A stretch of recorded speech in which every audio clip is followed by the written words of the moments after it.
వాచం సర్వమంగళ మాంగళ్యే శివే సర్వార్థ సాధికే శరణ్యే త్రయంబకే దేవి నారాయణ నమోస్తుతే. ప్రతిరోజు లాగానే ఇవాళ మనము ఆదిశంకరాచార్య విరచిత సౌందర్య లహరిలోని ఏకాదశి శ్లోకాన్ని, అలాగే ఆదిశంకరాచార్య విరచిత శివానంద లహరిలోని ఏకాదశి శ్లోకాన్ని మనం చెప్పుకుందాము. శ్రీ పూలా నరసింహమూర్తి గారు మనకు ఇప్పుడు శ్లోకాలు చదివి పదవిభాగము, ప్రతిపదార్థము, పదార్థము, విశ్లేషణ, తాత్పర్యం చెప్పడానికి ప్రయత్నిస్తారు. అందరూ శ్రద్ధతో విని అమ్మవారి అనుగ్రహాన్ని పొందడానికి ప్రయత్నించండి. శ్రీమాత్రే నమః. శ్రీమాత్రే నమః. వాచం పద్మాలయాం పద్మాం శుచిం స్వాహాం స్వధాం సుధాం ధన్యాం హిరణ్మయీం లక్ష్మీం నిత్యపుష్టాం విభావరీం. సౌందర్యలహరి ఏకాదశ శ్లోక 11వ శ్లోకం. ఈ శ్లోకంలో మనకి ఆదిశంకరులు శ్రీచక్రం యొక్క స్వరూపాన్ని గురించి వర్ణిస్తున్నారు. చాలా ముఖ్యమైన శ్లోకం ఇది. చతుర్భిశ్రీకంఠైః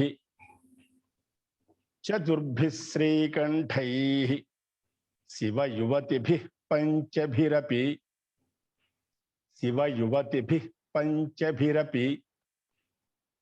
చతుర్భిశ్రీకంఠైః శివయువతిభిః పంచభిరపి ప్రభిన్నాభిశంభోర్నవభిరపి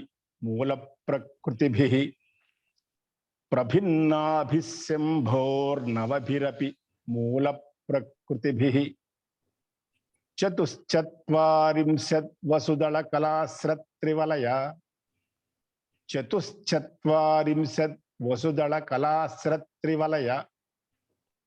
త్రిరేఖాభిః సార్ధం తవ శరణకోణాః పరిణతాః. త్రిరేఖాభిః సార్ధం తవ శరణకోణాః పరిణతాః. చతుర్భిశ్రీకంఠైః శివయువతిభిః పంచభిరపి ప్రభిన్నాభిశంభోర్నవభిరపి మూల ప్రకృతిభిః చతుశ్చత్వారింశద్ వసుదళ కళాశ్రత్రివలయ త్రిరేఖాభిః సార్ధం తవ శరణకోణాః పరిణతాః. ఈ శ్లోకంలో విసర్గలు చాలా ఉన్నాయి. 12 విసర్గలు ఉన్నాయి మొత్తం 4 పాదాల్లో కూడా. అందుకని కొంచెం పలికేటప్పుడు జాగ్రత్తగా పలకాలి. తర్వాత ఆపకూడని చోట ఆపి కొన్ని అక్షరాలు పోగొట్టేటట్టుగా చేయకూడదు. ముందుగా చతుర్భిః అన్న చోట విసర్గం ఉంది. శ్రీకంఠైలో నా అనే అనునాసికం అణ, దాని కింద ఉండే ఒత్తు ఠ కింద మళ్ళీ ఐత్వం ఉంది, పక్కన విసర్గం ఉంది. శ్రీకంఠైః అని ఒత్తి చదవాలి. శివయువతిభిః పంచభిరపి, ఇక్కడ పంచభిరపి అన్న చోట పంచభిః ప్లస్ అపి, అక్కడ రకారం రావటం వల్ల విసర్గం వచ్చినప్పుడు రకారం రావటం వల్ల రా వచ్చింది, అపి కాస్త రపి అయింది. పంచభిః ప్లస్ అపి పంచభిరపి. రెండో పాదంలో ప్రభిన్నాభిశంభోర్నవభిరపి, ఇది మొత్తం ఒకటే సమాసం, మధ్యలో ఎక్కడ ఆపకూడదు. ప్రభిన్నాభిః ప్లస్ శంభోః ప్లస్ నవభిః ప్లస్ అపి, 4 మాటలు ఉన్నాయి ఈ సమాసంలో. ముందుగా ప్రభిన్నాభిః విసర్గం, దానికి పక్కన శకారం వచ్చింది మెలికెశ, అందువల్ల విసర్గం తీసేసి శాకి శావత్తే ఇచ్చుకుంటాం. అందువల్ల ప్రభిన్నాభిః ప్లస్ శంభోః అనేది ప్రభిన్నాభిశంభోః వర్తిస్తాం అక్కడ. తర్వాత శంభోః ప్లస్ నవభిః, ఇక్కడ కూడా విసర్గానికి రకారం వస్తుంది విసర్గం ఉండటం వల్ల. అందువల్ల శంభోః ప్లస్ నవభిః అన్న చోట శంభోర్నవభిః అవుతుంది. మళ్ళీ నవభిః ప్లస్ అపి, ఇక్కడ కూడా రకారం వస్తుంది. అందువల్ల నవభిః ప్లస్ అపి అనేది నవభిరపి. కలిపి చదివేటప్పుడు ప్రభిన్నాభిశంభోర్నవభిరపి అని చదవాలి. ఎన్ని ఒత్తులు ఉన్నాయో చూసుకొని అన్ని చోట్ల ఒత్తులు కరెక్ట్గా పలకాలి. తర్వాత విసర్గ ప్లేస్లో ఏదైతే శావత్తు వచ్చిందో అక్కడ కూడా మనం శావత్తు పలకాలి. మూల ప్రకృతిభిః మూడో పాదం చతుశ్చత్వారింశద్వసుజల కళాశ్రత్రివలయ. మూడో పాదం మొత్తం ఒకటే సమాసం, కానీ ఇక్కడ విడదీస్తే చతుశ్చత్వారింశత్ ప్లస్ వసుదళ. ఇక్కడ కూడా చతుశ్చత్వారింశత్తులో కూడా చతుహు ప్లస్ చత్వారింశత్. చతుహు అన్న విసర్గానికి శకారం రావటం వల్ల చ అనేది చతుహు అనే దానికి చత్వ చ అనేది రావటం వల్ల మెలికిసా వస్తుంది. అందువల్ల మెలికిసా కింద ఈ చ రాసుకుంటాం. చతుహు ప్లస్ చత్వారింశద్, చత్వారింశత్ కలిస్తే చతుశ్చత్వారింశత్. తర్వాత అవుతుందండి విసర్గ సంధి అండి. చతుహు అనే దానిలో చాచ్చాలు వచ్చినప్పుడు, విసర్గకి చాచ్చాలు వచ్చినప్పుడు శకారం వస్తుంది. అది చతుశ్చత్వారింశత్. తర్వాత ప్లస్ వసుదళ కలిస్తే చతుశ్చత్వారింశత్ వసుదళ. తర్వాత కళాశ్ర త్రివలయ. మాటలు విడివిడిగా కావాలంటే మీకు అర్థం కోసం ఇక్కడ చతుశ్చత్వారింశత్ అనేది ఒకటి, వసుదళ అనేది ఒకటి, కళాశ్ర అనేది ఒకటి, త్రివలయ అనేది ఒకటి. ఎందుకంటే మనం ఇప్పుడు చెప్పుకునేటప్పుడు అర్థాలు చెప్పుకునేటప్పుడు ఆ మాటలు అట్లా విడివిడిగా వస్తాయి. నాలుగో పాదంలో త్రిరేఖాభిహి ప్లస్ సార్ధం. ఇక్కడ విసర్గానికి త్రిరేఖాభిహి, ఇక్కడ వచ్చినటువంటి విసర్గానికి సకారం వచ్చింది, పక్కన సార్ధం అన్న చోట సా వచ్చింది. అందువల్ల విసర్గ తీసేసి సాకి మళ్ళీ సావత్తే ఇచ్చుకుంటాం. అందువల్ల త్రిరేఖాభిస్సార్ధం అని ఒత్తి పలకాలి. ఇక్కడ ఇంకోటి ఏంటంటే సార్ధం అన్న చోట ఇది మామూలుగా మనం ఎప్పుడు చెప్పుకునేటటువంటి తాత్థాల్లో ఉన్న థా కాదు, ధ దాద్ధాలో ఉన్న ధా. ఇది ధ ధ. తవ శరణ కోణా పరిణతా. చివర్ల విసర్గాన్ని పూర్తిగా పలుకుతాం. చతుర్భిశ్రీకంఠై శివ యువతిభి పంచభిరపి ప్రభిన్నాభిశంభోర్నవభిరపి మూల ప్రకృతిభి చతుశ్చత్వారింశత్ వసుదళ కళాశ్రత్రివలయ త్రిరేఖాభిస్సార్ధం తవ శరణ కోణా పరిణత. ఇక్కడ మనం ఇక్కడ అర్థాల దగ్గరికి వచ్చినప్పుడు ముందుగా చతుర్భి శ్రీకంఠై అని చెప్తాం. శ్రీచక్రాన్ని గురించి చెప్తున్నారు ఇక్కడ. ఇందుట్లో శ్రీకంఠై అంటే శివుడు, శివచక్రాలు, శివుడు 4 శివుళ్ళు అనమాట. అంటే నలుగురు శ్రీకంఠులు అంటే 4 శివచక్రాలతో ఉంది. తర్వాత చతుర్భి శ్రీకంఠై 4 శివచక్రాలతోనూ. తర్వాత రెండో పాదంలోకి రండి, ఏమని చెప్పారు? ప్రభిన్నాభి శంభో అని చెప్పారు. అంటే శంభోహ ప్రభిన్నాభి అంటే పైన చెప్పినటువంటి శివుడి కంటే ప్రభిన్నాభి వేరైనటువంటి, అవేంటి వేరైనటువంటి? ఇప్పుడు మొదటి పాదంలో శివ యువతిభి పంచభిరపి అంటే పంచభిరపి శివ యువతిభి, శివుడి కంటే వేరైనటువంటి శివయువతి అంటే ఏంటి? శివయువతి అంటే శివ స్త్రీలు అంటే ఎవరు? శక్తి. కాబట్టి శక్తి చక్రాలు ఎన్ని? పంచభి ప్లస్ అపి అంటే 5 శివచక్రాలు. 4 శివచక్రాలు, 5 శక్తి చక్రాలు. కాబట్టి ప్రభిన్నాభిశంభో అంటే శివుడి కంటే వేరైనటువంటి, పంచభి 5 అయినటువంటి శివయువతిభి అపి శివుని స్త్రీ లేనటువంటి శక్తి చక్రాలు 5 ఉన్నాయి. కాబట్టి మొత్తం ఎన్నైనాయంటే 9. తర్వాత ఇంకా ఏం చెప్తున్నారు? నవభిరపి మూల ప్రకృతిభి అంటే మనకి ఈ సృష్టికంతరికి మూల కారణమైనటువంటి ప్రకృతులు లేక ధాతువులు అవన్నీ అంటే నవభిరపి అంటే 9. నవభిహి అపి 9 అవి ఉన్నాయి. తర్వాత మూడో పదంలోకి వస్తే చతుశ్చత్వారింశత్ అనేది మనం చివరిలోకి వస్తాం. ఎందుకంటే అది మొత్తం ఎన్ని కోణాలు ఉన్నాయని చెప్తోంది అక్కడ.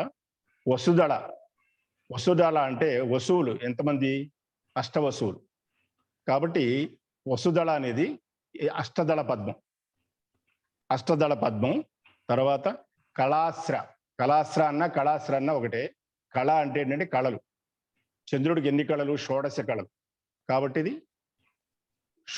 కళ ప్లస్ అశ్ర, కళాశ్ర అంటే 16 దళ పద్మం.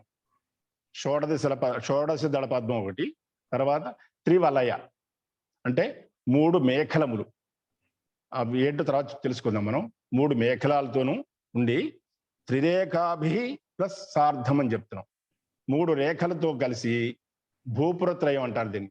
భూపురత్రయం ఇవి కలిసి, ఇవన్నీ కలిస్తే ఎన్ని వస్తున్నాయి అంటే చతుశ్చత్వారింశత్. ఎన్ని కోణాలు వస్తున్నాయి అంటే చతుశ్చత్వారింశత్. చత్వారింశత్ అంటే ఎన్ని? 40.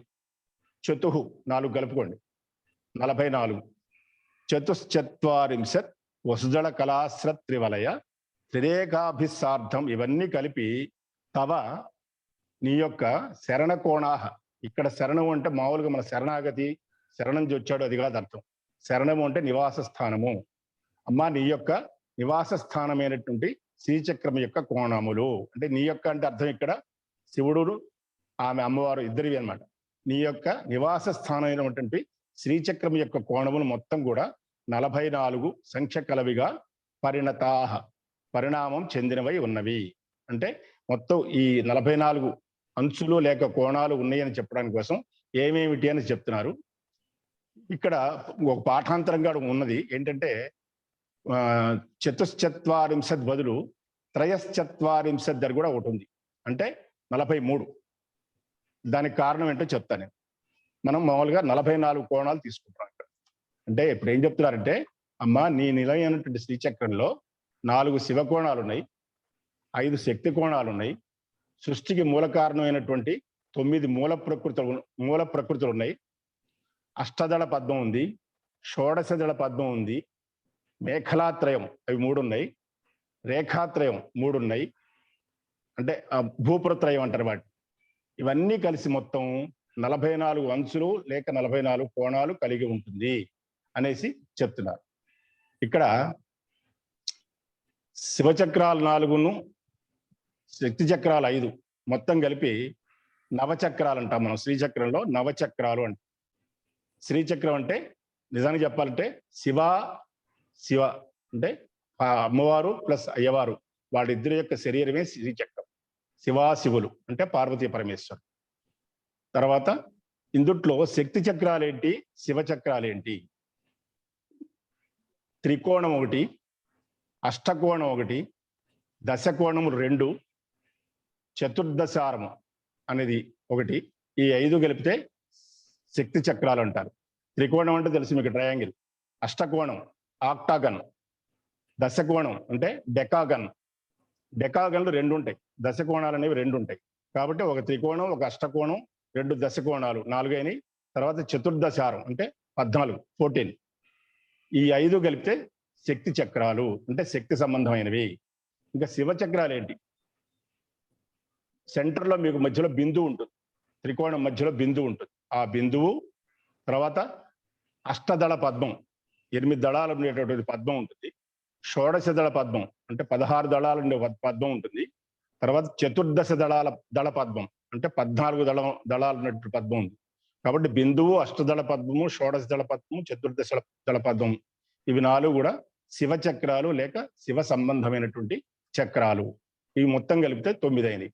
ఇందుట్లో ఇంకొక విషయం ఏంటంటే మీకు ఇది పూర్తిగా కనుక అవగాహన కావాలి అంటే మనకి 3 డైమెన్షనల్ ఫిగర్లో ఉన్నటువంటి శ్రీచక్రం కనుక ఉంటే అప్పుడు మీకు పూర్తిగా అర్థమవుతుంది. ఈ అష్టకోణం ఏంటి, దశకోణం ఏంటి, చతుర్దశ కోణం అనేది కొంచెం కన్ఫ్యూజన్గా ఉంటుంది.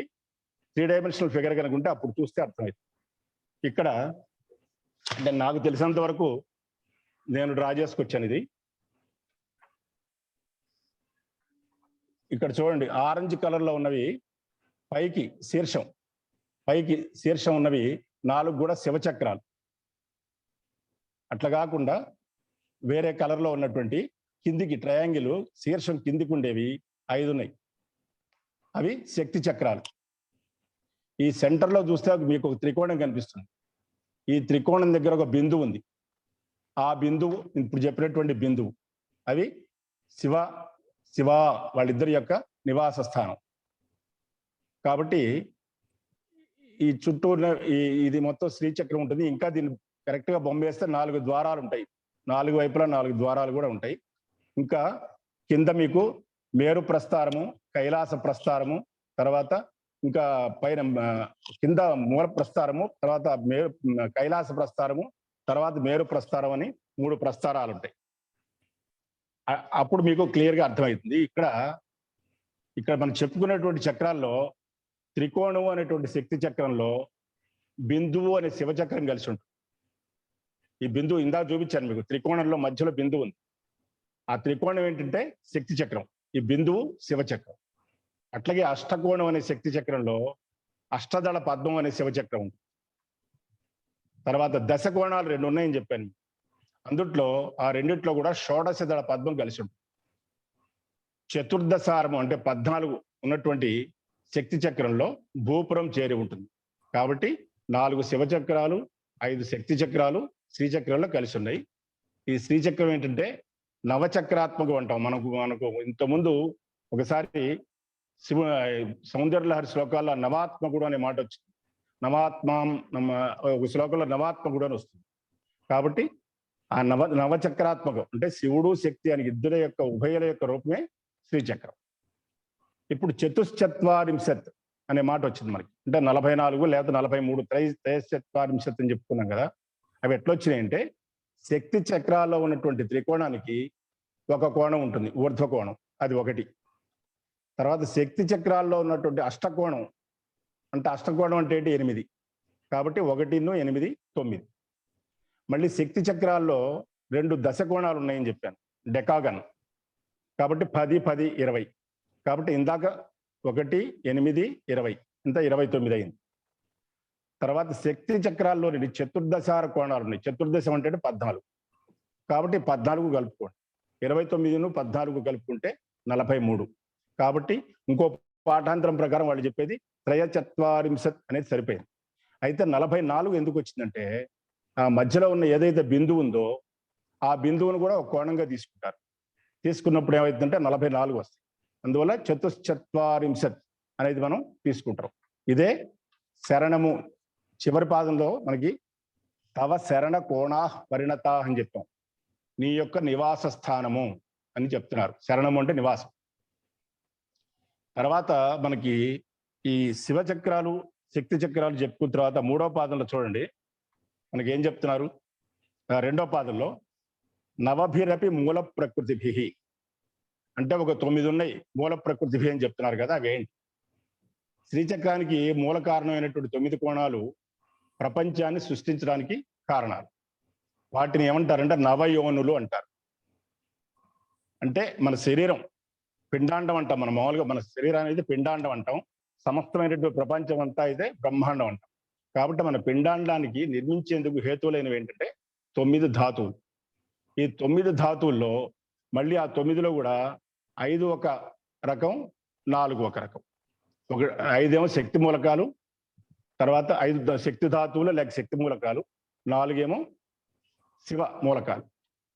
ఈ శక్తి మూలకాలు 5 ఏంటంటే చర్మము, రక్తము, మాంసము, మెదడు, ఎముకలు. చర్మము, రక్తము, మాంసము, మెదడు, ఎముకలు, ఈ 5 ధాతువులు కూడా శక్తి మూలకాలు. ఇక శివ మూలకాలు ఏంటంటే మజ్జ అంటే ఏంటంటే మన ఎముకల లోపల ఒక లిక్విడ్ ఉంటుంది. ఎముకల్లో గుజ్జనండి లేదా లిక్విడ్ అనండి, దాన్ని ఇంగ్లీష్లో అయితే మ్యారో అంటారు, MARROW. మజ్జ, తర్వాత శుక్రము అంటే వీర్యం, ప్రాణము, జీవము. మజ్జ, శుక్లము, ప్రాణము, జీవం, ఈ 4 ధాతువులు కూడా శివ మూలకాలు అంటారు. కాబట్టి ఈ మానవ శరీరం అనేది తయారవడం ఈ నవయోనులందు, ఇప్పుడు ఏవైతే చెప్పామో నవయోనులందు పుడుతుంది. 9 ధాతువులతో నిండి ఉంటుంది. ఇప్పుడు ఏ ధాతువులు అయితే చెప్పామో ఆ ధాతువులన్నిటితో తయారైతే మానవ శరీరం వస్తుంది. కాబట్టి మన మానవ శరీరం కూడా నవకోణాత్మక శ్రీచక్రం అని భావించాలి. శ్రీచక్రం అంటే మనం ఏదో ఎక్కడో అనుకోవద్దు, మన శరీరం కూడా ఒక శ్రీచక్రమే. దీన్ని ఏంటంటే పిండాండ స్వరూపం అంటారు. మొత్తం బ్రహ్మాండం కనుక తీసుకుంటే అది శ్రీచక్రం బ్రహ్మాండాన్ని అంతా కవర్ చేసేటువంటి పైనుంచి ఈ ధాతులతో మానవ దేహం ఏర్పడుతుంది. ఈ మధ్యలో ఒక బిందువు ఉందని చెప్పాను కదా త్రికోణం మధ్యలో, దాన్ని దశమయోని అంటారు. ఇప్పుడు నవయోనులు అని చెప్పాము, ఇది దశమయోని అంటారు. ఈ దశమయోనియే పరాశక్తి, తర్వాత శివుడు పార్వతి యొక్క నివాసం, బ్రహ్మాండం పిండాండాలు నిర్మించడానికి ఇవన్నీ కూడా హేతువులు అవుతున్నాయి. బ్రహ్మాండం అంటే ఇప్పుడు చెప్పినట్టు ప్రపంచం, పిండాండం అంటే మానవ శరీరం. ఈ శ్రీచక్రంలో తర్వాత ఏంటంటే మనకి ఒక 25 తత్వాలు ఉన్నాయి శ్రీచక్రానికి. ఏంటంటే ఈ చరచరాత్మక ప్రపంచం. చరచరాత్మకం అంటే తెలుసు మీకు. చరము అంటే కదిలేది, అచరము అంటే కదలనిది. మనం ఏవైతే అన్ని కదులుతూ ఉన్నాయో జీవరాశులు అవన్నీ కూడా చరము. పర్వతాలు అట్లాంటివి ఏవైతే కదలకుండా ఉంటాయో అవన్నీ అచరము. కాబట్టి ఈ చరచరాత్మక ప్రపంచం అంతా కూడా మొత్తం కూడా మనం శ్రీచక్ర స్వరూపంగా భావించాలి. దాన్ని బ్రహ్మాండం అంటాం.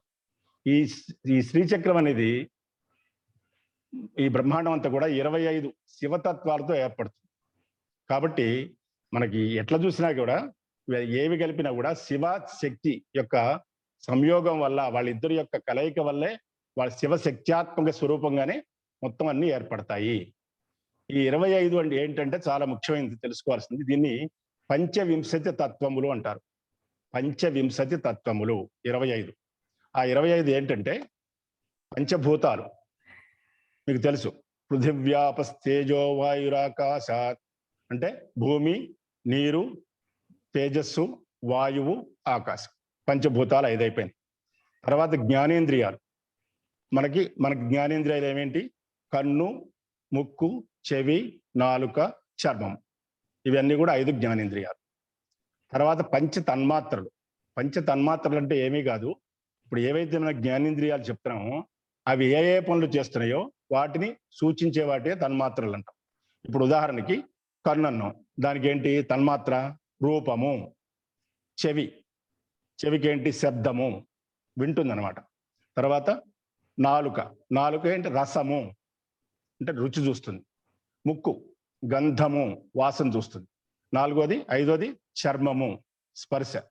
కాబట్టి పంచతన్మాత్రలు ఏమిటంటే శబ్ద, స్పర్శ, రూప, రస, గంధాలు. పంచ జ్ఞానేంద్రియాలు ఏవైతే పనులు చేస్తున్నాయో అవే పంచతన్మాత్రలు. కాబట్టి ఇప్పుడు 3, 5, 15 అయిపోయినాయి. తర్వాత 4వది ఏంటంటే కర్మేంద్రియాలు. కర్మేంద్రియాలు అంటే పనిచేసే ఇంద్రియాలు మన శరీరంలో. ఏమేంటి? చెయ్యి, తర్వాత వాక్కు, పాదం, ఇంకా మిగిలినట్టు ఏంటంటే విసర్జక అవయవాలు. కాబట్టి ఈ 5 కలిపితే కర్మేంద్రియాలు అంటారు. అప్పటికి 20 అయిపోయింది. వీటికి మనస్సు ఒకటి కలుపుకోండి, 21. తర్వాత ఇంకొక 4 ఉన్నాయి. అవి ఏంటంటే మాయ, శుద్ధ విద్య, మహేశ్వరుడు, సదాశివుడు. మాయా, శుద్ధ విద్య, మహేశ్వరుడు, సదాశివుడు. ఈ 4 కలుపుకుంటే మొత్తం 25 అయినాయి. వీటినే పంచవింశతి తత్వాలు అంటారు. వీటి ప్రకారం ఇవన్నీ కూడా మనకు బ్రహ్మాండం ఏర్పడటానికి కారణాలు. కాబట్టి కానీ అన్ని తత్వాలకు అతీతమైనది ఏంటంటే శివశక్తి సంపుటము, అదే శ్రీచక్రము. శివశక్తుల కలయిక వల్లనే జగత్తు ఉత్పత్తి అవుతోంది. మనకు సౌందర్య మొదటి శ్లోకం ప్రకారం శివశక్త్యాయుక్తో ప్రకారం పరబ్రహ్మైనటువంటి శివుడు కూడా శక్తి రహితుడైతే ఏ కార్యాన్ని చేయడానికి సమర్థుడు కాడు. పరమేశ్వరి అనే శక్తితో కలిస్తేనే కార్యాన్ని చేయడానికి సమర్థుడు అవుతాడు. ఇది ఈ శ్రీచక్రం యొక్క విశ్లేషణ. ఇంకా మనకి 3 పాయింట్లు. వసుదళ అనేది ఎందుకు వచ్చిందంటే, వసుదళం అంటే అష్టదళం, వసువులు 8 మంది కాబట్టి అష్టవసువులు, అందువల్ల వసుదళ అనేది వచ్చింది. కళాశ్ర అంటే చెప్పాను, షోడశ దళం అంటే చంద్రుడి యొక్క కళలు 16 కాబట్టి కళ ప్లస్ అస్ర అంటే దళం అన్నమాట. తర్వాత 3వది ఇంకోటి కూడా ఉంది, చతుర్దశ అనే దానికి ఇంకో పేరు కూడా ఉంది, మన్వస్రము అంటే 14. ఎందుకంటే మనువులు అనేవాళ్ళు మన దేశంలో మన మనువులు పరిపాలించింది 14 మంది పరిపాలించారు. కాబట్టి ఈ వసుదళ, కళాశ్ర, త్రివలయ అయిపోయిన తర్వాత త్రిరేఖాభి 3 భూపురము, తర్వాత ప్రస్తారము, పైన ఉన్నటువంటి మేరు ప్రస్తారం, ఈ 3 ఇవన్నీ కలిపితే ఇదంతా కూడా శ్రీచక్రం అనేది మొత్తం కూడా సంకేత పదాలతో చెప్పారు. దీన్ని శ్రీ యంత్రం అని కూడా అంటారు. సమస్త విజ్ఞానం కూడా శ్రీచక్రంలో ఉంది. అన్ని తంత్రాలకి, మంత్రాలకి, యంత్రాలకి అన్నిటికీ కూడా సమన్వయం ఉంది. అందువల్ల ఇందులో ఇప్పుడు మీకు చూపించిన బొమ్మలో 4 కోణాలు పైకున్న వాటిని శివచక్రాలని చెప్పాను. 5 త్రిభుజాలు కిందికి ఉన్న దాన్ని శక్తి చక్రాలని చెప్పాము. అంటే మనం ఇంతకుముందు బ్యాచ్ లో మనం సమయాచారము, కౌళాచారం అని చెప్పుకున్నాం. ఇప్పుడు ఈ సమయాచారం ప్రకారం ఉన్నటువంటి శ్రీచక్రం, కౌళాచారం ప్రకారం ఉన్న శ్రీచక్రంలో ఏముంటుందంటే ఈ చక్రాలు, అమ్మవారి యొక్క శక్తి చక్రాలు 5 కూడా పైకి ఉంటాయి, శీర్షం. 4 శివచక్రాలు కూడా శీర్షం కిందికి ఉంటాయి. కానీ ప్రస్తుతం ఏంటంటే కౌలాచార మార్గంలో ప్రస్తుతం మన కలియుగానికి సంబంధించనివి అనుష్ఠాన విధానాలు ఉన్నాయి. అది పనికిరానివి, మంచివి కావు అని చెప్పే ఉద్దేశంలో ఎవరు కూడా అది పాటించరు. అంతా సమయాచార పద్ధతినే పాటిస్తారు. ఆ కౌలాచార పద్ధతి పాటించేది ఎవరంటే మాంత్రికులు, కాపాలికులు, లేక తామసం, రాజస గుణ సంపన్నులు పాటిస్తారు. సత్వగుణ సంపన్నులైన వారిని కూడా ఇప్పుడు చెప్పినటువంటి చక్రాన్ని పాటిస్తారు. ఇది కాకుండా శ్రీచక్రాన్ని ఇంకొక 3 విధాలుగా విభజించే విధానం కూడా ఉంది. ఏంటంటే చంద్ర, సూర్య, అగ్నిఖండాలు. చంద్రఖండం, సూర్యఖండం, అగ్నిఖండం అని 3 భాగాలు ఉన్నాయి. ఇందులో ఇప్పుడు చెప్పినటువంటి బిందువు, అష్టకోణం, త్రికోణం ఈ 3 కూడా చంద్రఖండం అంటారు. తర్వాత దశకోణాలు 2, చతుర్దశ కోణాలు 1 ఇవి అగ్నిఖండం అంటారు. మిగిలిపోయినటువంటి అష్టదళ పద్మం, షోడశదళ పద్మం, మేఖలాత్రయం, భూపురత్రయాలు ఇవన్నీ కూడా సూర్యఖండం అంటారు. కాబట్టి ఈ విధమైనటువంటి శ్రీచక్రాన్ని చక్కగా దానిలోకి వెళ్ళి శ్రీచక్రాన్ని ధ్యానించి అర్చించితే అంతకన్నా మహద్భాగ్యం ఇంకోటి లేదు. కానీ ఏది చేయాలన్నా కానీ దాని మీద గురి ఉండాలి, దాన్ని నేర్చుకోవాలి, దాన్ని చక్కగా పఠించి దానిలోకి వెళ్ళి మనం ధ్యానం చేసి మనస్ఫూర్తిగా శక్తి అంతా ఉపయోగించి మనం అమ్మవారిని, అయ్యవారిని కానీ ధ్యానం చేస్తే ఇంకా మీకు కోరుకున్నది దొరక్కపోవడం అంటూ ఏది ఉండదు. తర్వాత మోక్ష ప్రాప్తి కూడా కలుగుతుంది. శ్రీమాత్రే నమః.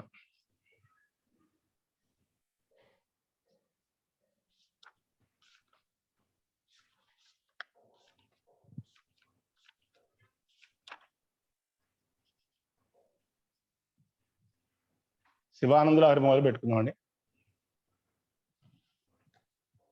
గురుగారు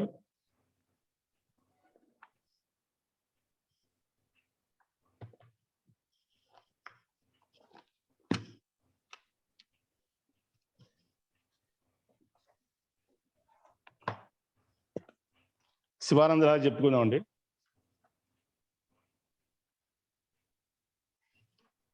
ఓం నమ శివాయ. కైలాసవాసీ కవచీ కఠోరస్త్రిపురాంతకః వృషాంకో వృషభారూఢో భస్మోద్ధూళిత విగ్రహః. ఓం నమ శివాయ.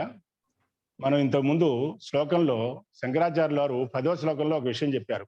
ఏంటంటే జన్మ ఏదైనా సరే నాకు నీ యొక్క పాదాబ్జాలని ఎప్పుడూ స్మరించేటటువంటి భాగ్యం కలగాలి. నాకు ఏ జన్మైనా పర్వాలేదు. నరత్వం, దేవత్వం, నగవన మృగత్వం, మశకత వసుత్వం, కీటత్వం భవతు విహగత్వాది జననం సదా త్వత్పాదాబ్జ స్మరణ పరమానందలహరి విహారాసక్తం చేద్హృదయమిహికిం తేన వపుషా అని చెప్పారు.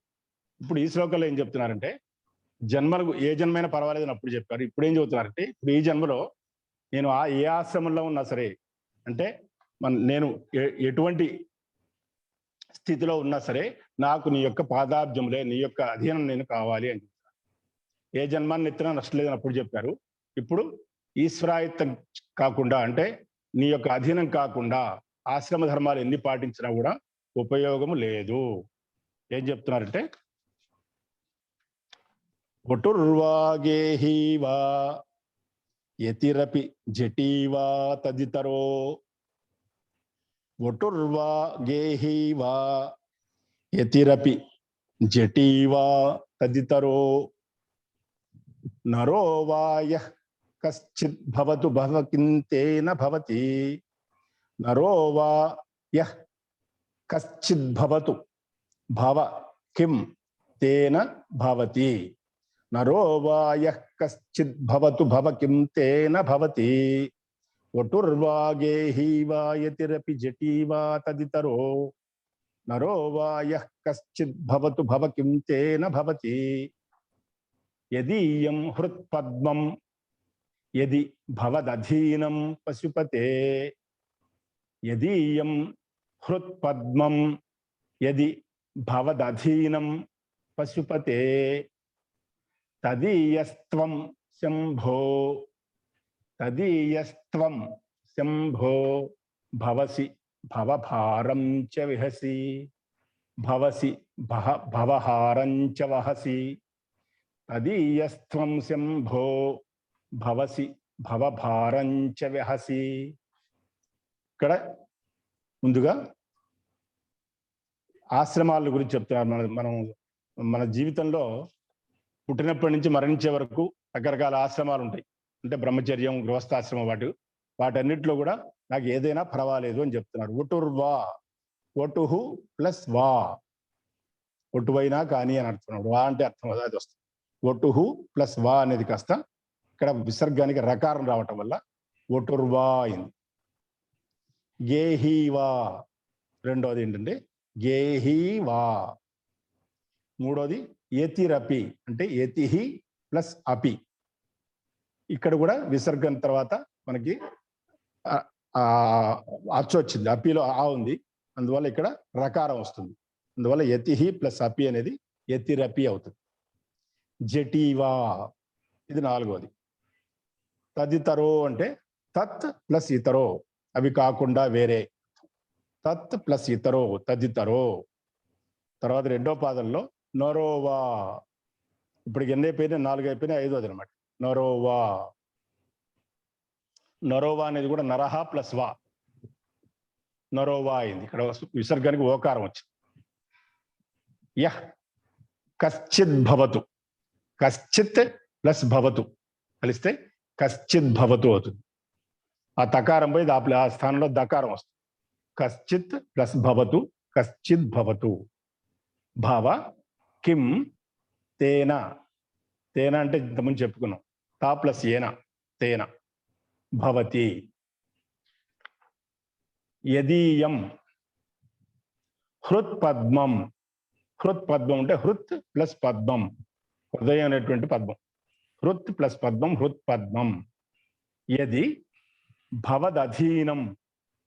భవదధీనంలో భవత్ ప్లస్ అధీనం కలిస్తే భవదధీనం అవుతుంది. చదివేటప్పుడు జాగ్రత్తగా చూసుకోండి, ఎందుకంటే భవదధీనంలో ముందు మామూలు దా వస్తుంది, తర్వాత ఒత్తు ధా వస్తుంది.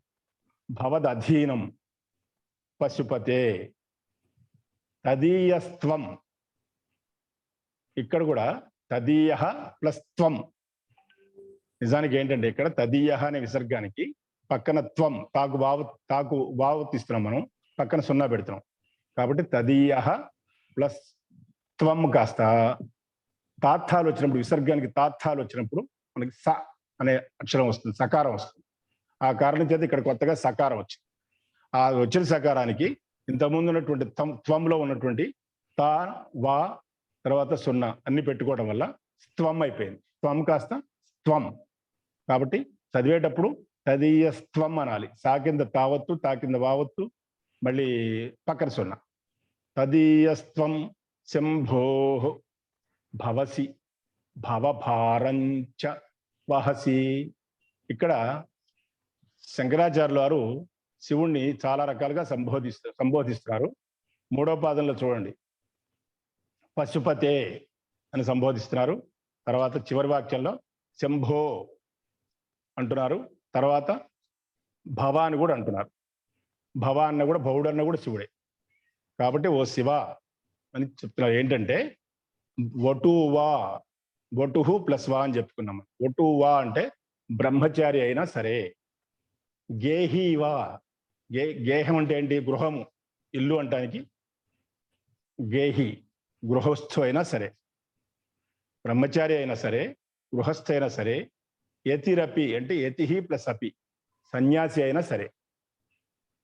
జటీవా, జటాధారి అయినా సరే, అంటే ఋషీశ్వరుడు. జటీవా, జటాధారి అయినా సరే. అది తరహా, ఇవి 3 కాకుండా వేరే ఏవైనా సరే. నరోవా, నరహ ప్లస్ వా. ఈ పై చెప్పిన వాటి అన్నిటికన్నా వేరేగా అయినటువంటి మానవుడిగా అయినా సరే. నరోవా అంటే నరుడైనా సరే అని. ఏదైనా సరే. యహ్ కశ్చిత్ భవతు అంటున్నారు. అంటే ఏ ఒక్కడైనా సరే, ఏదో ఒకటి, ఎవడో ఒకడు, భవతు అగుగాక. ఈ పైన చెప్పిన వాటిలో బ్రహ్మచారి అయినా, గృహస్థ అయినా, సన్యాసి అయినా, జటాధారి అయినా, పైవారి కంటే వేరుగా ఉన్నటువంటి నరుడైనా సరే, ఏదో ఒకటి అగుగాక. తేనా అందుచేత, కిం ఏమి, భవతి అవుతుంది. ఇట్లా అయితే ఏమవుతుంది? ఈ పై జన్మ ఏ జన్మ ఏదైనా సరే, ఏ ఆశ్రమం అయినా సరే, ఏదైతే మాత్రం ఏమవుతుంది? కిం తేన భవతి అని అర్థం అనమాట. భవతు.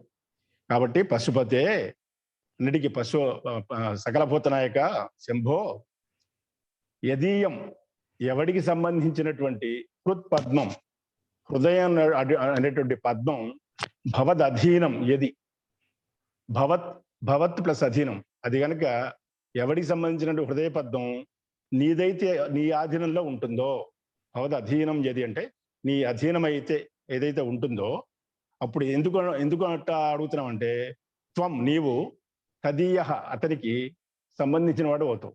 ఎవరి హృత్పద్మం గనక నీ అధ్యయనం చేసుకుంటాడో అప్పటి నుంచి ఏంటంటే నువ్వు వాడివే, ఎవరైతే చేసుకుంటారో అతని వాడివే నువ్వు.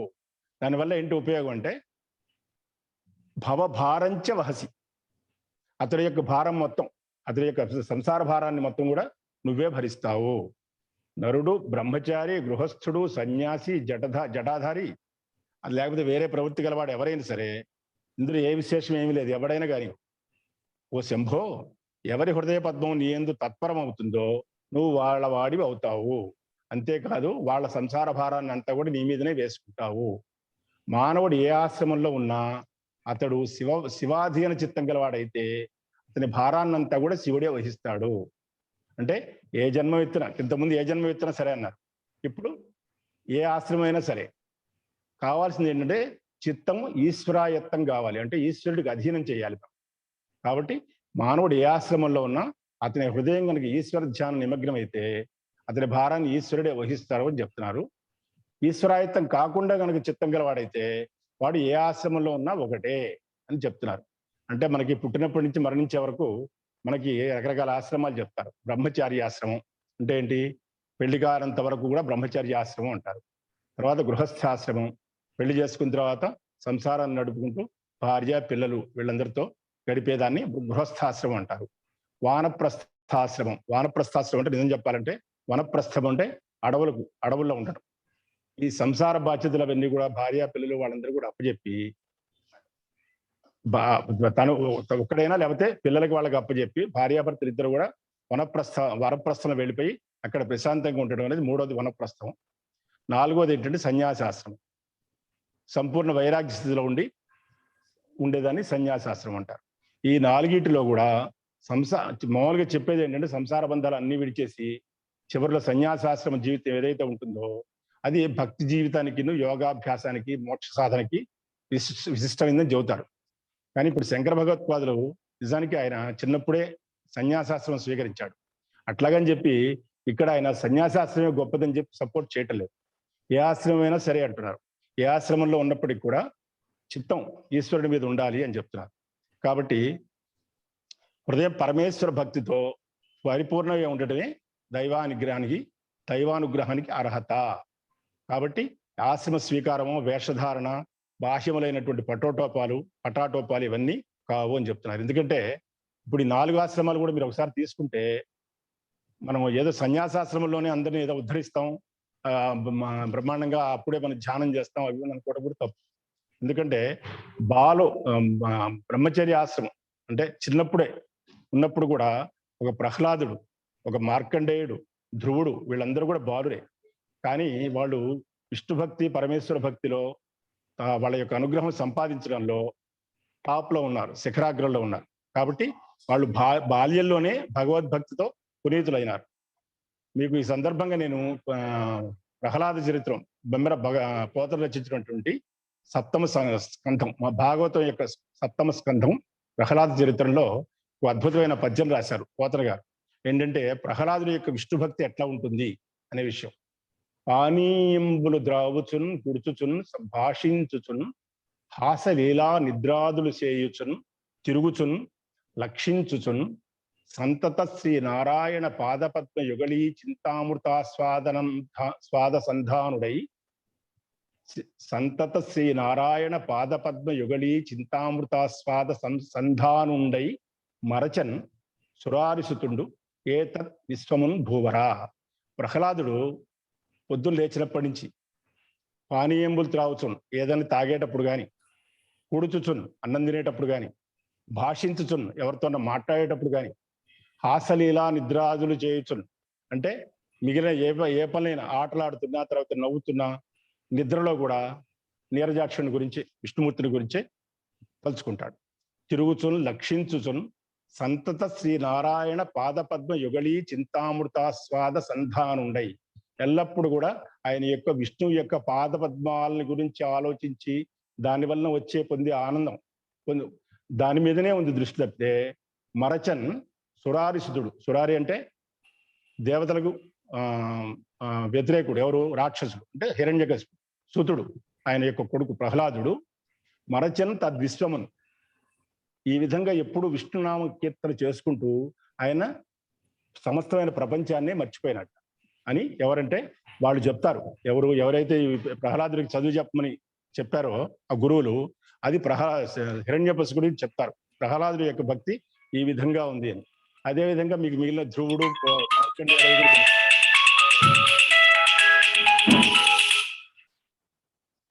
తర్వాత అంబరీషుడు, మళ్ళీ తర్వాత గృహస్థాశ్రమం, ఇది మనం బ్రహ్మచర్యలు చెప్తున్నాం.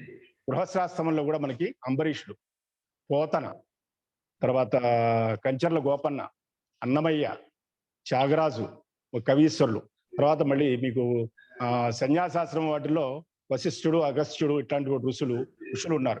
కాబట్టి ఏ ఆశ్రమం అయినా సరే ఈ నియమిత ధర్మాల్ని, ఆయా ధర్మాలు ఆశ్రమంలో ఉండే నియమిత ధర్మాలను పాటించాల్సి కానీ అచ్చం ఆ ధర్మం అదే మాత్రమే పూర్తిగా ధర్మం అనుకోకూడదు. కాబట్టి ఆశ్రమం ఏదైనా కూడా మన మనస్సు ఎప్పుడు కూడా పశుపతి ఆయనకి వశం చేయాలి, మన దగ్గర ఉంచుకోకూడదు. ఆ పని ఒక్కటి చేస్తే అన్ని ధర్మాలు నెరవేర్చినట్టే అని చెప్తున్నారు.